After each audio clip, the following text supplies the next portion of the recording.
Hello students, कैसे हैं आप सब। स्वागत है आप सभी का आपके अपने YouTube channel Arvind Bidlan classes में। स्टूडेंट्स, आज हम वीडियो में डिस्कस करेंगे क्लास क्लास 8 की जो सोशल साइंस की बुक है, जो एसएसटी की बुक है, उस एसएसटी की बुक में चैप्टर नंबर 5 यानी कि सार्वभौमिक मताधिकार और भारत की निर्वाचन प्रणाली।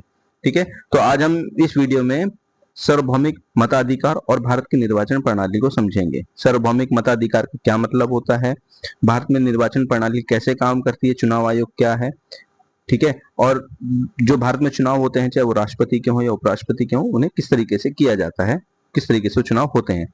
तो ये सभी चीजें आज हम इस वीडियो में समझेंगे। तो इसलिए ये वीडियो आप बच्चों के लिए बहुत इंपॉर्टेंट है और इंटरेस्टिंग भी है, क्योंकि इस वीडियो के माध्यम से आप बहुत सी नई चीजें जानेंगे। तो वीडियो को आप पूरा देखिएगा, और जो बच्चे चैनल से नहीं जुड़े हैं, चैनल को सब्सक्राइब कीजिएगा, वीडियो को लाइक कीजिएगा और आगे भी दूसरे बच्चों को शेयर कीजिएगा। ठीक है, तो चलिए शुरू करते हैं हम अपनी वीडियो को, यानी चैप्टर नंबर 5 सार्वभौमिक मताधिकार और भारत की निर्वाचन प्रणाली। तो जैसा आप देख पा रहे हैं, यहाँ पे कुछ लाइनें लिखी हैं, जैसे कि भारत ने आम व्यक्ति पर अपार विश्वास प्रकट करते हुए लोकतांत्रिक शासन की परम सफलता प्राप्त करते हुए वयस्क मताधिकार का सिद्धांत स्वीकार किया। इससे पहले विश्व इतिहास में कभी भी ऐसा साहसिक प्रयोग नहीं किया गया। ठीक है, और ये जो लाइन है ये किसने बोली है, ये लाइन है अल्लादी कृष्ण स्वामी अय्यर की, नवंबर 1949 संविधान सभा में। तो जो अल्लादी स्वामी कृष्ण अय्यर थे, ये प्रारूप समिति के, यानी जो ड्राफ्टिंग कमेटी थी, जो प्रारूप समिति थी, उस प्रारूप समिति के ये क्या थे, ये सदस्य थे। ठीक है, जो बी आर अम्बेडकर साहब की प्रारूप समिति थी, उस प्रारूप समिति के ये क्या थे, सदस्य थे। तो इनके द्वारा ये लाइनें कही गई है। कब? 1949 नवंबर में संविधान सभा में बहस के दौरान। ठीक, अब यहाँ पर आप देख रहे हैं, यहाँ पर एक प्रश्न हमारे दिमाग में आता है, वो ये आता है कि सार्वभौमिक वयस्क मताधिकार क्या है, निर्वाचन प्रणाली क्या है, और भारत की निर्वाचन प्रणाली कैसे काम करती है। ठीक है, तो जितने भी प्रश्न ये हमारे दिमाग में आ रहे हैं, इन प्रश्नों को आज हम इस वीडियो के माध्यम से क्लियर करेंगे। ठीक है, तो चलिए चलते हैं अगले पेज पे। अब जैसा यहाँ पर आप देख पा रहे हैं, यहाँ पर एक आप पिक्चर देख रहे हैं, देखिए आपका मत महत्वपूर्ण है, ये यहाँ पर लिखा हुआ है। यहाँ पर एक लाइन और लिखी है, प्रत्येक मत का महत्व है ना, प्रत्येक वोट का महत्व है। यहाँ पर एक पिक्चर में देखिए, यहाँ पर ये व्यक्ति जो है सोच रहा है ये मात्र मतदान है, ये लड़की सोच रही है हर कोई इतना रोमांचित क्यों है। ठीक है, यहाँ पर ये सोच रहे हैं कि मात्र मतदान, ये है हमारे लोकतंत्र का सबसे बड़ा उत्सव है, आम चुनाव। ठीक है, तो एक तरीके से ये जो पिक्चर है चुनाव के, यानी वोटिंग के ऊपर दिखाई गई है। ठीक है, ये देखिए लाइन में ये लोग लगे हुए हैं वोटिंग के लिए। ठीक है, चलिए हम देखते हैं आगे।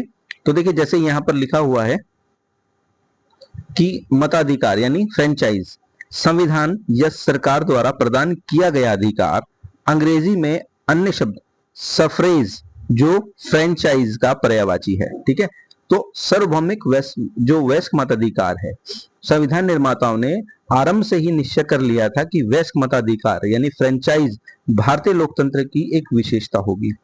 इसका अर्थ यह है कि प्रत्येक वयस्क नागरिक मतलब वो व्यक्ति जिसकी उम्र 18 साल या उससे ज्यादा है, ठीक है, उसको क्या बोला गया है, वयस्क नागरिक।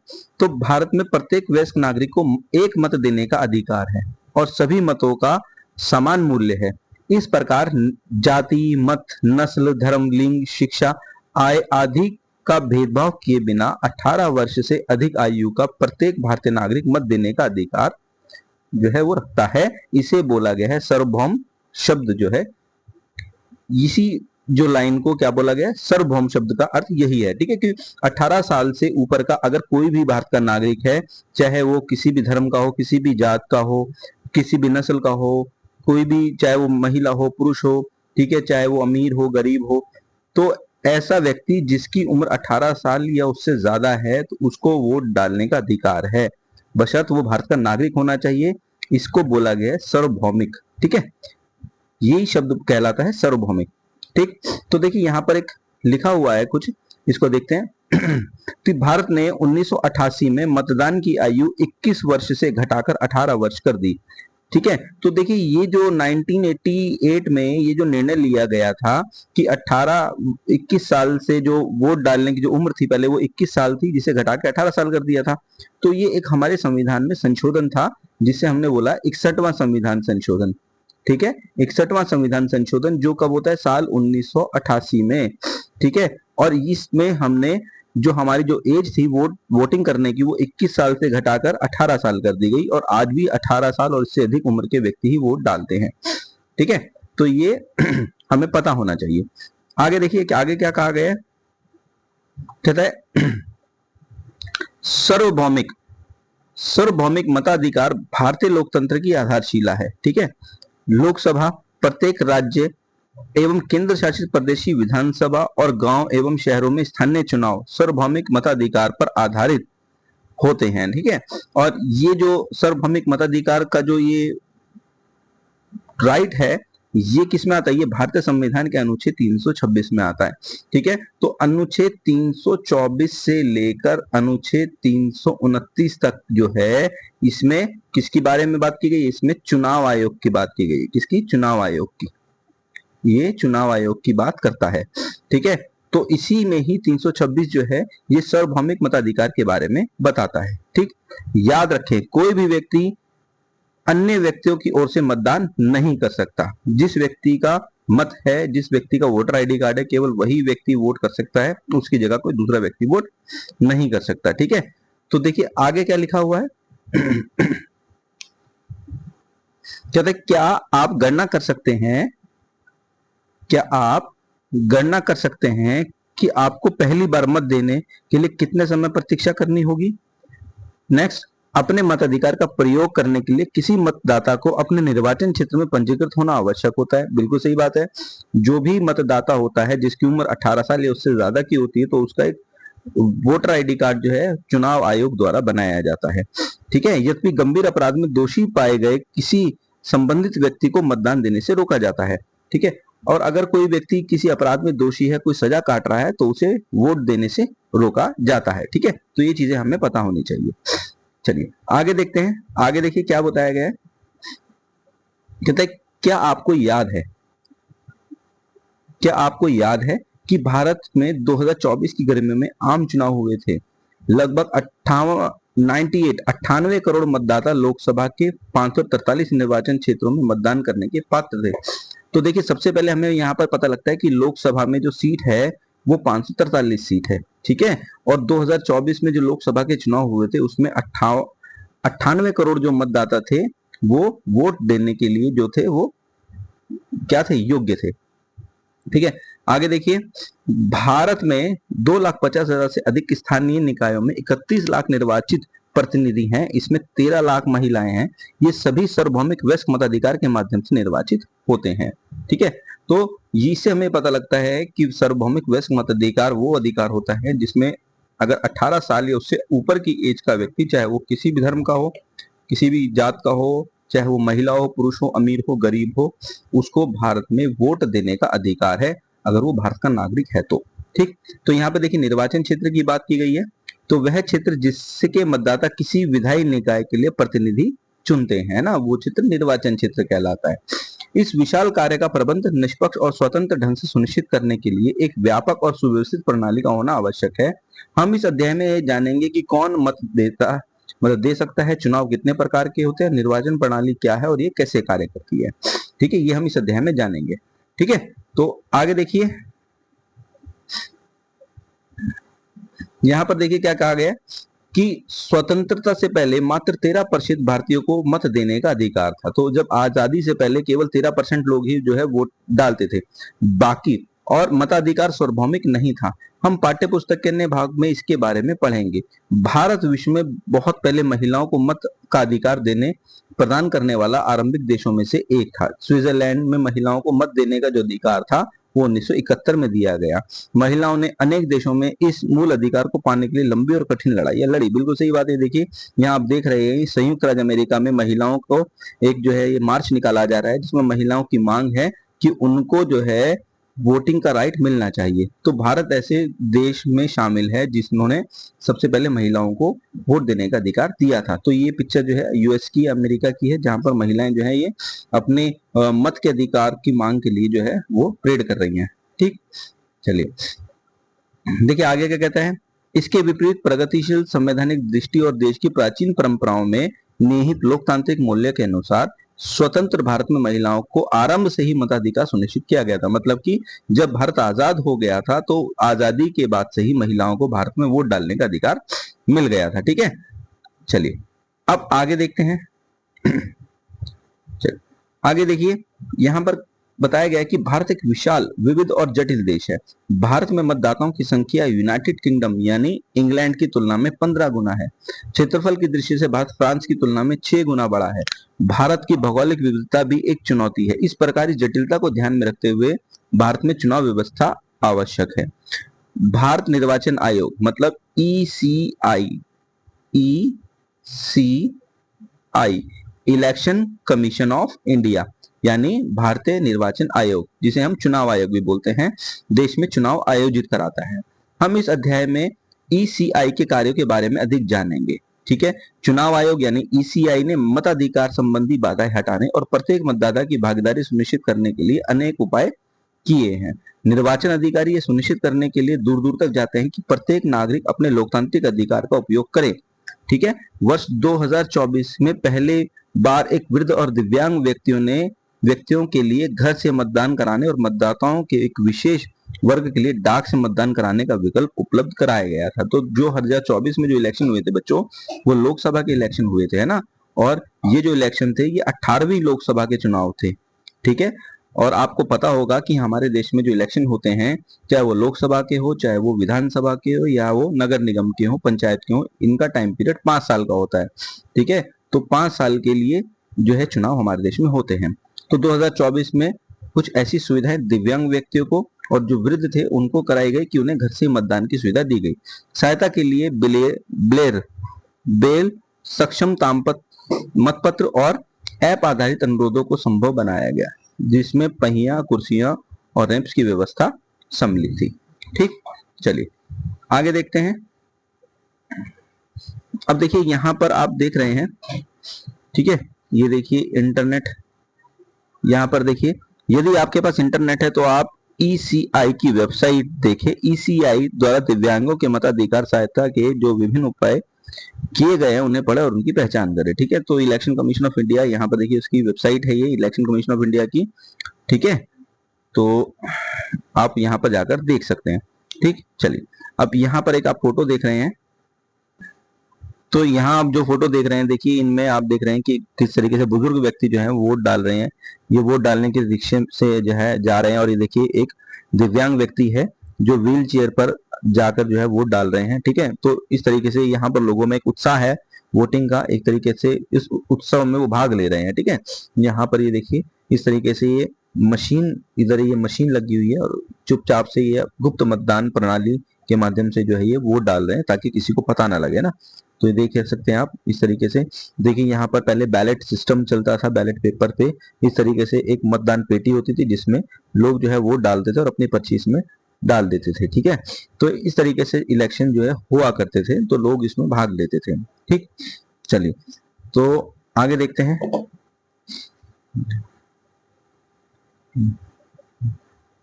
तो यहां पर देखिए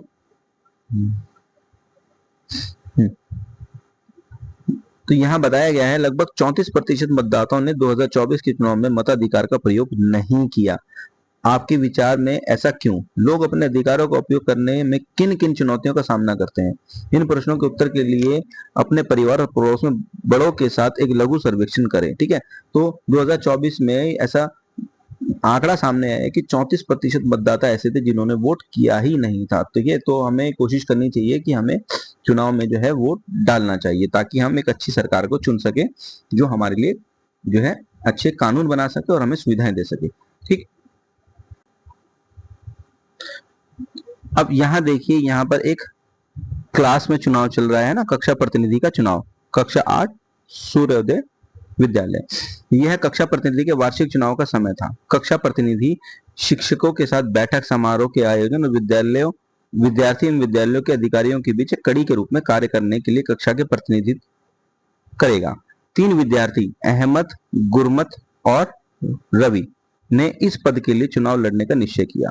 अध्यापक सुश्री उषा को यह सुनिश्चित करने के लिए निर्वाचन अधिकारी के रूप में नियुक्त किया गया। ठीक है, यह प्रक्रिया निष्पक्ष तथा पारदर्शी हो और सभी नियमों का पालन किया जाए। तो यहाँ पर देखिए विद्यालय है, विद्यालय में ठीक है, तो चुनाव जो है वो प्रतिनिधि का चुनाव कराया जा रहा है, मॉनिटर, क्लास मॉनिटर या हेड का चुनाव कराया जा रहा है। ठीक है, तो इस तरीके से कुछ 3 बच्चों ने पार्टिसिपेट किया है, अहमद, गुरमत और रवि ने। आगे देखते हैं, तो ये देखिए यहाँ पर आगे लिखा गया है, प्रत्येक प्रत्याशी का परिचय यहाँ प्रस्तुत है। गुरमत ने कक्षा के कमरों और खेल के मैदानों की स्वच्छता का आश्वासन दिया। ठीक है, किसने? अहमद ने। गुरमत की रुचि अपनी कक्षा के सभी सहपाठियों द्वारा बेहतर ढंग से सीखने में थी। उसने सहपाठी अनुशिक्षण पारस्परिक सहायता की एक प्रणाली बनाने का प्रस्ताव दिया। ठीक है, रवि पाठ्यचर्याओं में कला और संगीत, नाटक, दृश्य कला को नई पाठ्यचर्या के अनुरूप उनकी कक्षा में समय सारणी में अधिक महत्व दिलवाना चाहता था। तो ये देखिए, ये सबके अपने अपने जो है विचार हैं। ठीक है, तो ये अहमद है जो स्वच्छता पे जोर दे रहा है, ये गुरमत है जो सहपाठी अनुशिक्षण पर जोर दे रही है, और ये रवि है जो कला पाठ्यक्रम पर जोर दे रहा है, और यहाँ पर इनकी टीचर है जो एक चुनाव अधिकारी का रोल निभा रही है। ठीक है, चलिए अब आगे देखते हैं। आगे चुनाव अभियान की बात करता है।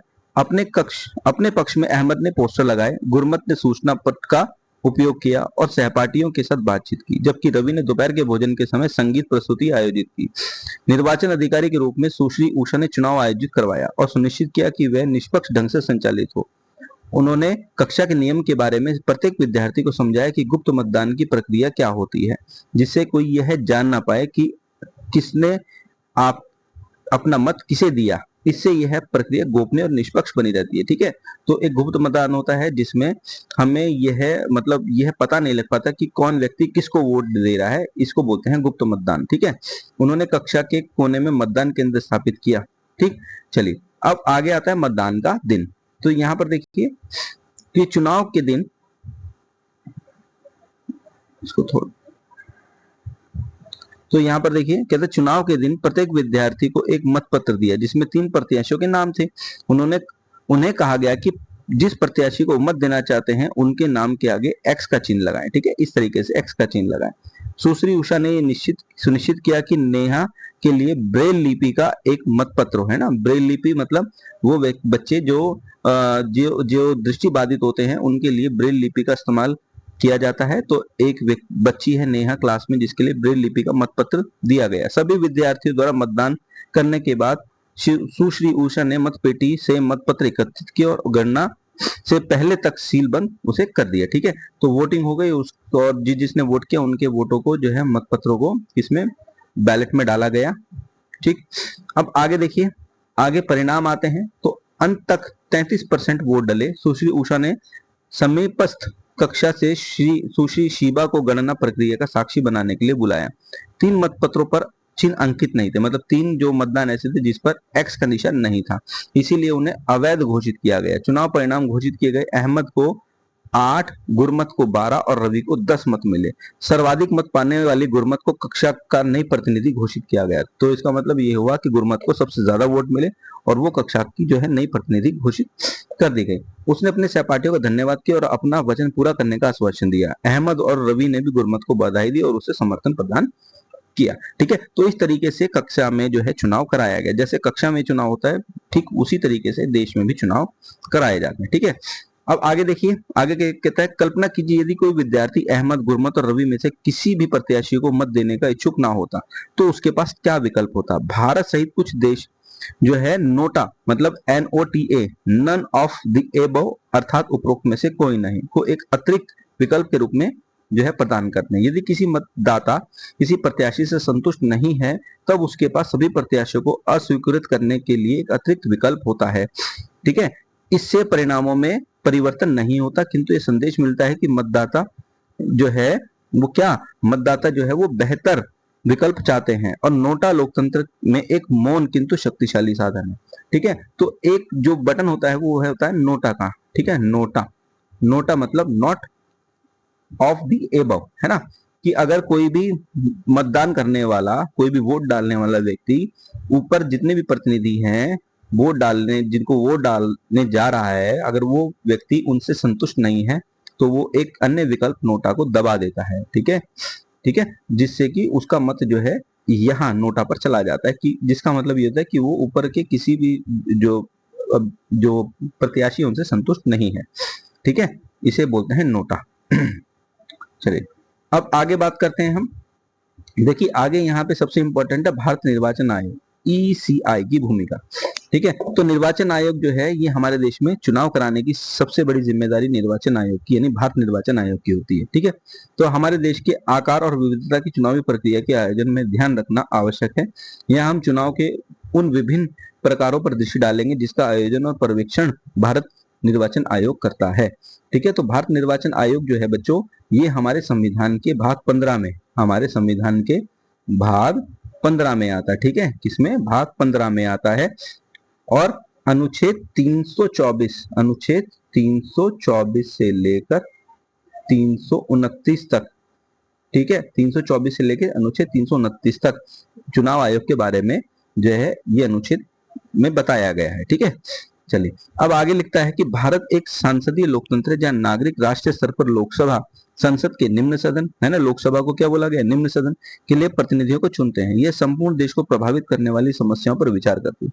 इसके अतिरिक्त मतदाता अपने पंजीकृत निर्वाचन क्षेत्र से राज्य एवं केंद्र शासित प्रदेश की विधानसभाओं के लिए प्रतिनिधियों का चुनाव करते हैं। ये सदस्य क्षेत्रीय समस्याओं पर ध्यान केंद्रित करते हैं। ठीक है, तो लोकसभा के चुनाव और राज्य विधानसभा के चुनाव, चाहे वो नगर निगम के चुनाव हो, ठीक है, इनमें वोट डालने का अधिकार भारत के नागरिकों को होता है, जो जिनका एक वोटर आईडी कार्ड होता है। ठीक है, और जिनकी उम्र 18 साल या उससे ज्यादा की होती है, ठीक है, वो भारत में वोट डालते हैं। ठीक, अब आगे देखिए, यह उनमें केवल दो प्रकार के चुनाव हैं जिसका प्रबंध भारत निर्वाचन आयोग करता है। हम बाद के खंडों में अन्य प्रकार के चुनाव पर दृष्टि डालेंगे। चुनावी प्रक्रिया की एक झलक प्राप्त करने के लिए पहले भारत निर्वाचन आयोग से परिचित हो जाए, वह संस्था जो इस पूरी प्रक्रिया को संचालित करती है। ठीक है, अब यहाँ पर देखिए भारत चुनाव आयोग की, निर्वाचन आयोग की बात की गई है। तो जो निर्वाचन आयोग है बच्चों,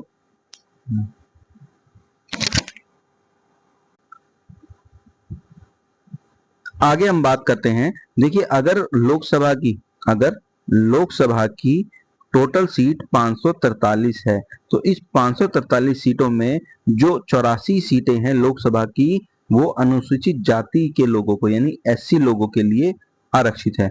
ठीक है, और जो 47 सीटें हैं वो एसटी लोगों के लिए आरक्षित की गई हैं।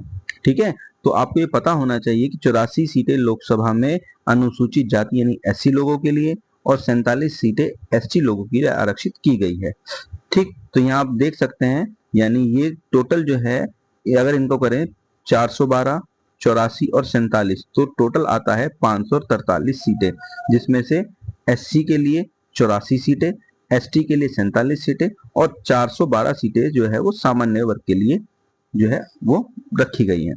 ठीक, अब यहाँ पर देखिए, यहाँ हम बात करते हैं लोकसभा और राज्य विधानसभाओं के लिए मतदान की प्रक्रिया। तो देखिए सबसे पहले ये आप देख रहे हैं फोटो में कि मतदान हो रहा है। तो सबसे पहला चरण क्या होता है कि मतदाता सूची में मतदाता का नाम और उसके मत की पहचान पत्र की जो है जांच की जाती है।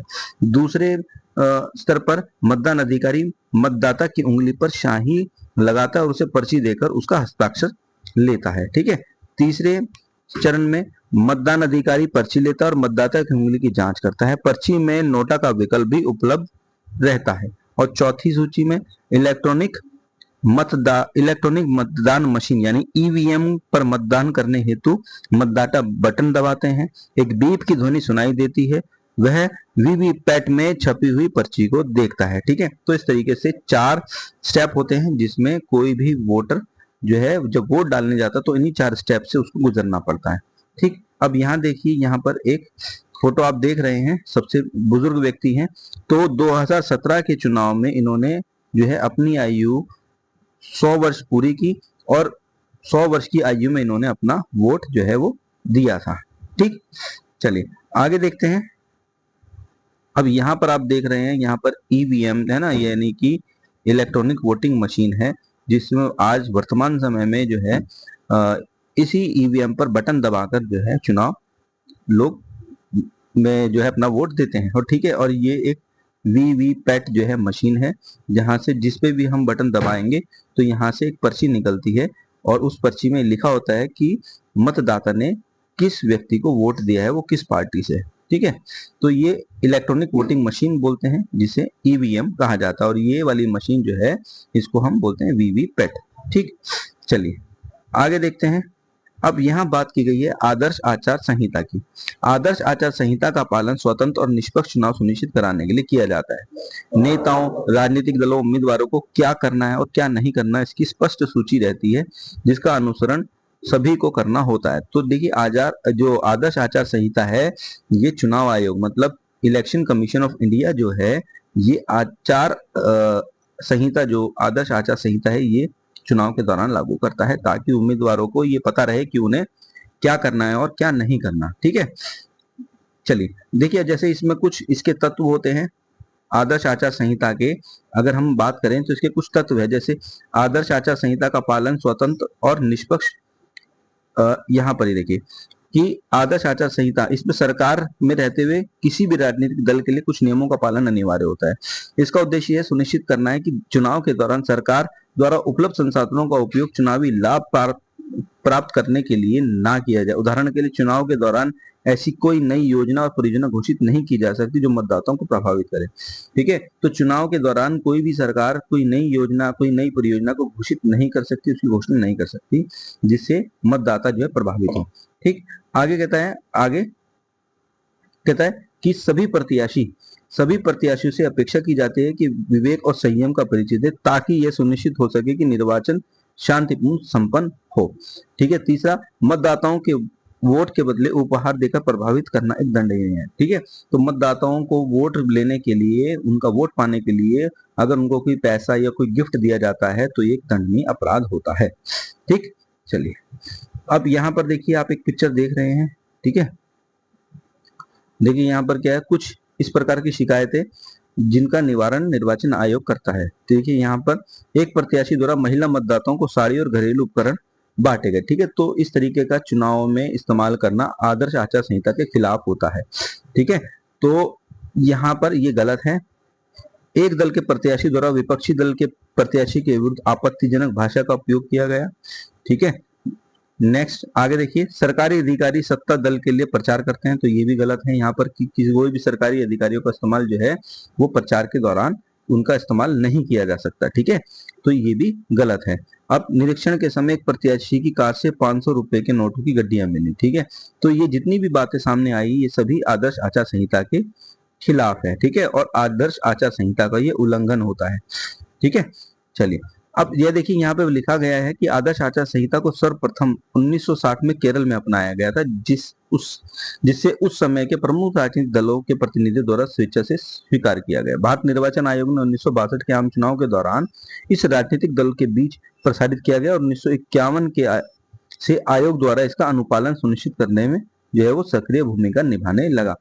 ठीक, तो आदर्श आचार संहिता जो है ये चुनाव आयोग के द्वारा लागू की जाती है। ठीक, आगे देखिए, आगे हम बात करते हैं। देखिए यहाँ पर आप एक जो फोटो देख रहे हैं, ये टीएन शेषन की है, और टीएन शेषन जो थे ये 1990 में मुख्य चुनाव आयुक्त बने थे। ठीक है, तो ये एक बहुत चुनाव आयुक्त जो था, ये मुख्य चुनाव आयुक्त जो एक पोस्ट होती है, ये काफी पावरफुल पोस्ट होती है, क्योंकि चुनाव आयोग का काम जो है भारत में निर्वाचन जो है वो स्वतंत्र और निष्पक्ष कराने की जिम्मेदारी होती है। ठीक है, तो जो ये मुख्य चुनाव आयुक्त हैं, इनको जो अपॉइंट करता है वो राष्ट्रपति करता है, और राष्ट्रपति के द्वारा ही इनको जो है अपॉइंट किया जाता है। ठीक है, इनकी रिटायरमेंट की अगर मैं बात करूं तो 6 साल और 65 साल की आयु में ये रिटायर हो जाते हैं। या तो इनका कार्यकाल 6 साल का हो या इनकी उम्र 65 साल की हो, दोनों में से जो भी पहला होता है कंडीशन, पहली कंडीशन जो भी होती है, दोनों में से जो भी आती है, तो इनको अपना पद छोड़ना पड़ता है। तो ये 1990 में मुख्य चुनाव आयुक्त थे टीएन शेषन। ठीक है, चलिए अब देखिए यहाँ पर बात की गई है भारत में चुनाव प्रक्रिया को समझना एक संक्षिप्त अवलोकन है। लोकसभा और राज्य विधानसभाओं के लिए चुनाव। तो भारत में चुनावों को प्रजातंत्र के पर्व के रूप में जाना जाता है। ठीक है, अगर हम बात करते हैं एक ऐसा समय जब नागरिक प्रतिनिधियों का चुनाव करने के लिए अधिकारों का प्रयोग स्वतंत्र, निष्पक्ष और उत्तरदायी रूप से करते हैं। हम जानते हैं कि भारत में सांसदीय शासन प्रणाली लागू है, ठीक है, जिसमें नागरिक विभिन्न स्तर, लोकसभा, राष्ट्रीय स्तर, राज्य विधानसभा, राज्य स्तर और स्थानीय निकाय, शहरों और ग्रामीण स्तर के चुनाव में भाग लेते हैं। लोकसभा निर्वाचन के लिए देश को 543 निर्वाचन क्षेत्रों में विभाजित किया गया है। लोकसभा के लिए निर्वाचित क्षेत्र निर्वाचित सदस्य जो है वो सांसद कहलाते हैं, जबकि राज्य विधानसभाओं के लिए निर्वाचित क्षेत्र विधायक जो है वो कहलाते हैं। तो लोकसभा से जो भी सदस्य निर्वाचित होता है वो सांसद, और जो भी विधानसभा से निर्वाचित होता है वो विधायक कहलाता है। भारत जो सबसे आगे वह जीता है, मतलब कि फर्स्ट पास द पोस्ट निर्वाचन प्रणाली का उपयोग करता है। इसमें किसी भी निर्वाचन क्षेत्र में सर्वाधिक मत पाने वाला प्रत्याशी विजयी होता है। ठीक है, चलिए आगे देखते हैं। आगे हम बात करते हैं यहाँ पर, तो इधर देखिए कहता है मतदान की प्रक्रिया पूर्ण होने के बाद सरकार बनाने की प्रक्रिया आरंभ होती है। लोकसभा में बहुमत प्राप्त करने वाले राजनीतिक दल और गठबंधन की सरकार का जो है वो गठन करता है। ठीक है, इस बहुमत का नेतृत्व करने वाला व्यक्ति प्रधानमंत्री बनता है, और इसी प्रकार राज्य स्तर पर बहुमत प्राप्त करने वाला दल जो है वो मुख्यमंत्री बनता है। तो गठबंधन क्या है? जब दो या दो से अधिक दलों का साथ मिलकर कार्य करना। ठीक है, जब दो या दो से ज्यादा दल जो है मिलकर सरकार बनाते हैं तो वो गठबंधन की सरकार कहलाती है। ठीक, चलिए आगे देखते हैं। अब देखिए यहाँ पे राज्यसभा के लिए चुनाव की बात की गई है। ठीक है, तो राज्यसभा की अगर मैं बात करता हूं तो राज्यसभा के निर्वाचित प्रत्याशियों को सांसद कहा जाता है, किंतु उन्हें अप्रत्यक्ष निर्वाचन के माध्यम से चुना जाता है। तो चाहे वो राज्यसभा हो, चाहे वो राष्ट्रपति हो या उपराष्ट्रपति हो, इन सभी का चुनाव जो है वो अप्रत्यक्ष रूप से होता है। सूर्योदय विद्यालय का उदाहरण देखें। कल्पना कीजिए कि विद्यालय स्तर पर एक विशेष परिषद निर्मित की जा रही है। यदि इस परिषद के सदस्य कक्षा प्रतिनिधियों द्वारा चुने जाते तो वह अप्रत्यक्ष चुनाव होगा। ठीक है, तो अप्रत्यक्ष चुनाव में जो होता है क्या, इसमें हम लोग वोट डालते हैं, और जो प्रत्यक्ष चुनाव होता है उसमें हमारे जो प्रतिनिधि होते हैं वो वोट डालते हैं। तो अगर हम राज्यसभा की बात करते हैं तो राज्यसभा के 245 सदस्यों में से 233 जो हैं उनको राज्य विधानसभाओं के निर्वाचित विधायकों द्वारा चुना जाता है। तो 233 सदस्य जो होते हैं इनको राज्य विधानसभाओं के निर्वाचित विधायकों द्वारा चुना जाता है, जबकि भारत जो है 12 सदस्य राष्ट्रपति द्वारा नामित होते हैं। तो अगर हम बात करते हैं राज्यसभा के 245 जो है वो वर्तमान सदस्य, जिसमें 233 सदस्य जो है वो राज्य विधानसभाओं के द्वारा निर्वाचित विधायक होते हैं, और 12 सदस्य राष्ट्रपति द्वारा नामित होते हैं। इस प्रत्येक राज्य का उसकी जनसंख्या के अनुसार राज्यसभा में सीटें अलग अलग संख्या में आवंटित होती है। उदाहरण के लिए उत्तर प्रदेश जैसे अधिक जनसंख्या वाले सीटों राज्य की सीटें अरुणाचल प्रदेश जैसे कम राज्य जनसंख्या वाले राज्यों की अपेक्षा जो है वो अधिक होती है। ठीक है, आगे देखिए क्या कहता है कि राज्यसभा जो एक स्थायी सदन होता है और ये कभी भी विघटित नहीं होता। राज्यसभा का कार्यकाल 6 वर्ष का होता है ना, इसके सदस्य का कार्यकाल 6 वर्ष का होता है। एक स्थायी सदन होता है और ये कभी भी भंग नहीं होता। ठीक है, आगे आता है प्रत्येक 2 वर्ष में इसके 1/3 सदस्य सेवानिवृत्त होते हैं और नए सदस्य चुने जाते हैं। ठीक है, तो राज्यसभा इस तरीके से काम करती है। ठीक, आगे देखिए क्या लिखा है। आगे कहता है कि मतदान प्रक्रिया में अंतर होता है कि एकल संक्रमणीय मत प्रणाली का उपयोग किया जाता है। ये एक विशेष विधि है जिससे सुनिश्चित किया जाता है कि छोटे राज्यों को राज्यसभा में समुचित प्रतिनिधित्व मिले। ठीक है, तो इस तरीके से राज्यसभा में जो है वो क्या होता है, चुनाव होता है। सबसे पहली बात, राज्यसभा जो है स्थायी सदन होती है, ये कभी भी विघटित नहीं होती। इसके सदस्यों का कार्यकाल 6 वर्ष का होता है, और इसके हर प्रत्येक वर्ष जो 2 वर्षों के जो सदस्य होते हैं, ठीक है, हर 2 वर्ष में इसके 1/3 सदस्य जो है राज्यसभा से सेवानिवृत्त हो जाते हैं और उनकी जगह नए सदस्य को चुना जाता है। ठीक है, तो राज्यसभा क्या है, एक स्थायी सदन है, ये कभी भी भंग नहीं होता, विघटित नहीं होता। इसके सदस्यों का कार्यकाल 6 वर्ष का है, और हर 1-2 साल में इसके 1/3 सदस्य जो है वो सेवानिवृत्त होते हैं और नए सदस्य को चुना जाता है। ठीक है, राज्यसभा में जो मतदान होता है वो एकल संक्रमणीय मत प्रणाली के द्वारा किया जाता है। ठीक, चलिए तो देखिए यहाँ पे लिखा हुआ है सदन का विघटन यानी किसी सदन की के कार्यकाल की समाप्ति तथा अन्य संवैधानिक कारण से समाप्त। ठीक, चलिए आगे देखते हैं। अब तो यहाँ देखिए, ये आप देख रहे हैं। ठीक, तो इधर देखिए यहाँ पर क्या किया गया है, यहाँ पर बताया गया है विधायक और भारत का राष्ट्रपति। विधायक अप्रत्यक्ष निर्वाचन में मतदान करते हैं, और भारत का राष्ट्रपति ये 12 सदस्यों को नामित करते हैं। विधायक में देखिए 233 राज्यसभा के सदस्यों का चुनाव करते हैं। ठीक है, अब राज्यसभा के सदस्य अप्रत्यक्ष चुनाव के माध्यम से विधायकों द्वारा निर्वाचित होते हैं, किंतु राष्ट्रपति 12 प्रतिशत व्यक्तियों को नामित करता है। तो सीटों का आवंटन राज्य जनसंख्या के आधार पर किया जाता है। उत्तर प्रदेश जैसे अधिक जनसंख्या वाले राज्यों में अधिक सीटें प्राप्त है।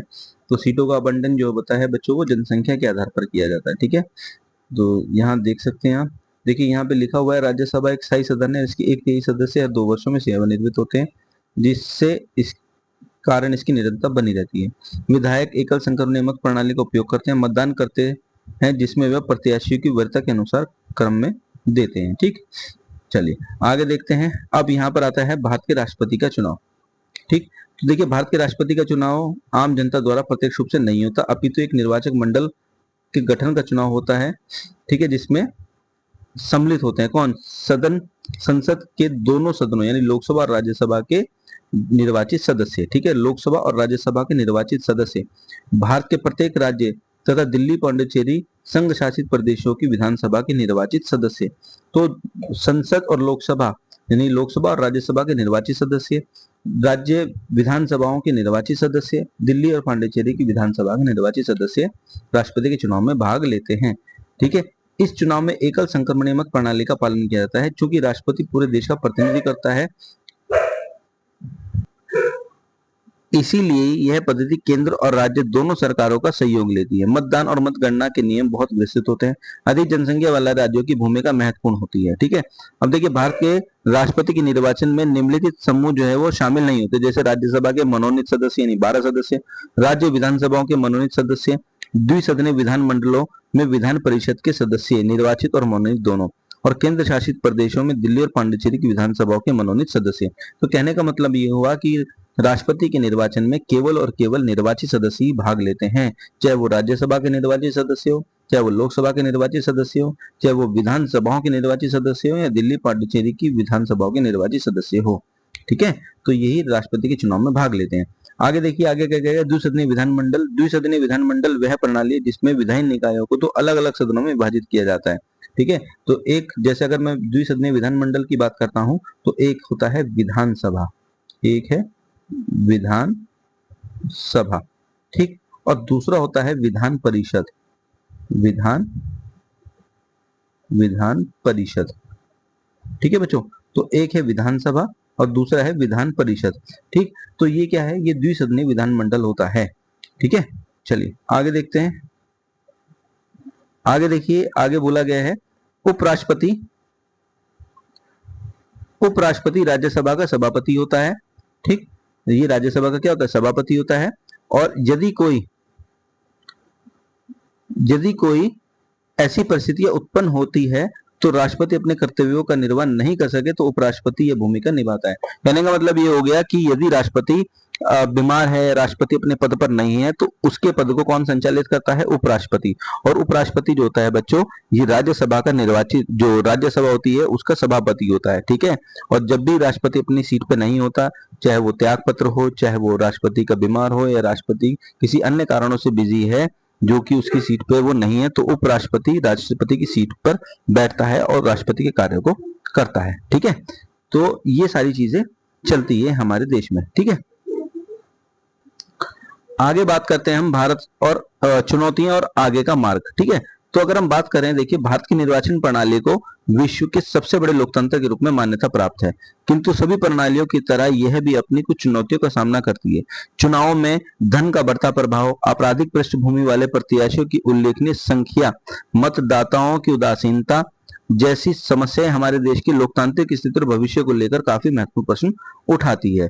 ठीक है, तो हम ये कह सकते हैं कि चुनाव में है ये कुछ चुनौतियां हैं, जैसे अभी हमने बताया कि धन का जो बढ़ता जो प्रभाव है ये सबसे बड़ी चुनौती है। दूसरा, आपराधिक पृष्ठभूमि वाले जो लोग होते हैं वो चुनाव में पार्टिसिपेट करते हैं, ये भी एक सबसे बड़ी चुनौती है। और मतदाता जो होते हैं उनकी उदासीनता, इसका मतलब ये है कि मतदाता जो होते हैं वो वोट देने जाते ही नहीं चुनाव में, तो ये भी एक बहुत बड़ी समस्या है। ठीक है, इसीलिए मतदाताओं की उदासीनता को दूर करने के लिए ही बच्चों हम हर साल 25 जनवरी को क्या मनाते हैं, राष्ट्रीय मतदाता दिवस। ठीक है, राष्ट्रीय मतदाता दिवस मनाते हैं हम हर साल 25 जनवरी को। ठीक है, ताकि जो मतदाता वोट देने नहीं जाते उनको क्या है, उनको जो है मोटिवेट किया जा सके। ठीक, आगे देखिए आगे बढ़ने का मार्ग मतदाताओं को उस जानकारी से सशक्त करने में निहित है जिससे उनकी विचारशील और उत्तरदायी चुनाव कराने के लिए आवश्यकता होती है। मीडिया, शिक्षा, जागरूकता अभियानों को मिलाकर लोग, विशेषकर युवाओं को समझाने में सहयोग करना चाहिए, है ना, कि सोच समझ कर मतदान करना क्यों महत्वपूर्ण है। एक जागरूक और सतर्क मतदाता लोकतांत्रिक प्रणाली की सबसे शक्तिशाली सुरक्षा होती है। इसीलिए मतदाताओं को जो है वो जागरूक रहना चाहिए, सतर्क रहना चाहिए और सोच समझ के जो है मतदान करना चाहिए। किसी ऐसे व्यक्ति को वोट देके ना जितवा दे जो व्यक्ति आपराधिक पृष्ठभूमि का हो या जो व्यक्ति करप्ट हो, है ना, क्योंकि वो फिर अपने फायदे के लिए काम करेगा, उसे लोगों से कोई मतलब नहीं होगा। तो इस चीजों को ध्यान में रखकर ही वोट देना चाहिए। तो एक जागरूक और सतर्क मतदाता लोकतांत्रिक प्रणाली की सबसे शक्तिशाली सुरक्षा है। यह सही प्रश्न पूछने से आरंभ होती है और उत्तरदायी मतदान करने पर समाप्त होती है। ठीक है, तो इस तरीके से यहाँ पर हमने ये पूरा चैप्टर कंप्लीट कर लिया है बच्चों। उम्मीद करता हूँ आपको समझ में आया होगा। तो वीडियो आपको कैसी लगी? अगर वीडियो अच्छी लगी तो लाइक कीजिएगा और अपने कमेंट जरूर कीजिएगा वीडियो आपको कैसी लगी। ठीक है, और बेटा जो बच्चे चैनल से नहीं जुड़े हैं चैनल को सब्सक्राइब कीजिएगा, वीडियो अच्छी लगी तो उसको लाइक कीजिएगा और आगे दूसरे बच्चों को भी शेयर कीजिएगा, है ना। तो इसी के साथ मिलेंगे फिर हम अपनी नेक्स्ट वीडियो में। ठीक है, तो इसको बहुत अच्छे से देखिएगा और अगर कोई भी समस्या आती है इस वीडियो को देखने में तो अपने कमेंट जरूर कीजिएगा। ठीक है, तो मिलेंगे फिर हम अपनी नेक्स्ट वीडियो में। बहुत अच्छे से पढ़ाई कीजिएगा, चैप्टर इस वीडियो को बार बार देखिएगा ताकि आपको समझ में आए। ठीक है, तो अपना ध्यान रखिएगा। मिलेंगे हम अपनी नेक्स्ट वीडियो में। Thank you very much.